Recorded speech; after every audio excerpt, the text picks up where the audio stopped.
This storm hitting the Heartland area. And Sarah Knox joins me once again. Sarah, we saw some of that video earlier of that potential tornado from a viewer sent us it in. And yeah, pretty frightening at times for those folks there near Heartland. They saw a tornado back in 2021 as well. Absolutely, yeah, which crazy stuff, but that's exactly what we're seeing. We're seeing the rotation when it came earlier on as a warned storm. Luckily, things have calmed down immensely across the area. Really just a few sprinkles to be seen over Rochester, over Mason City, if even just that. A lot of this energy went alongside those storms as they exited through the east and continued to make a mess for our friends in Wisconsin.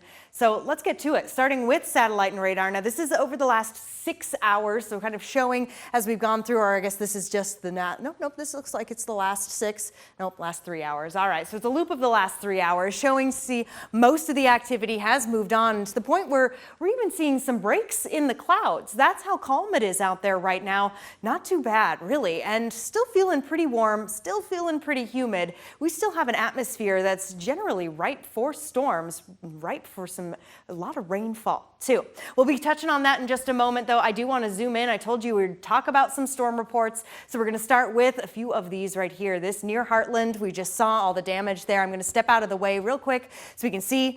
These were reported around the same time, about, 4 minutes apart. Law enforcement reports a tornado at the intersection of 310 Street and 685th Avenue outside of Heartland. And then this is exactly where Evan Berg currently is right now. Damage to barn shed at a farm residence here in Heartland. So we saw some of that damage just before we jumped into this forecast. Moving a little further to the north, this one also a confirmed tornado near Ellendale. Law enforcement reported this one. This was just southwest of the city of Ellendale. It was moving to the northeast. We covered that storm for quite some time. We're going to sneak back to the southwest. This over in Freeborn.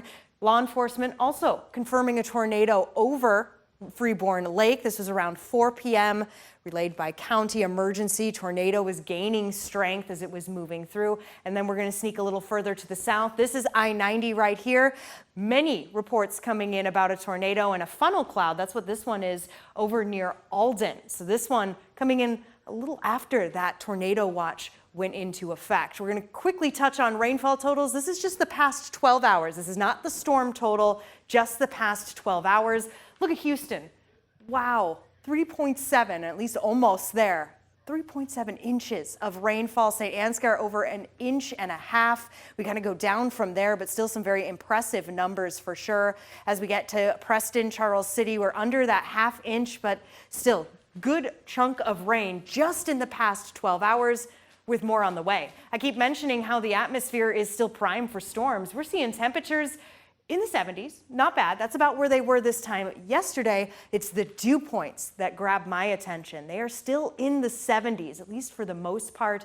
So they are on the warmer side. We still have quite a bit of moisture in the atmosphere ready to go. As I push time forward on Future Track, we're going to see as we go into the overnight, into early morning on Thursday, that chance for rain returns. Now, luckily not looking to be storm-like throughout the morning hours, and off and on more so.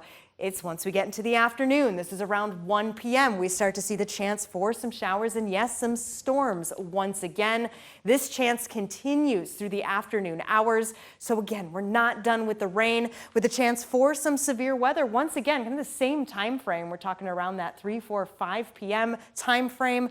It just keeps coming. Thus, a flood alert, a flood watch.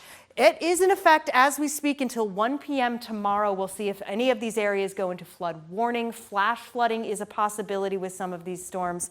I'm happy to say that many of us did get expired from or taken out of that flood watch. Some good news there. Generally, though, still watching for showers, still watching for storms all the way until we get into Friday. The 10-day shows that we have a drier day on Friday and definitely for Saturday as temperatures ramp right back up. It's going to be a hot weekend, and Cami is just all over the place with these temps, with these storms. Very summer-like. It really is.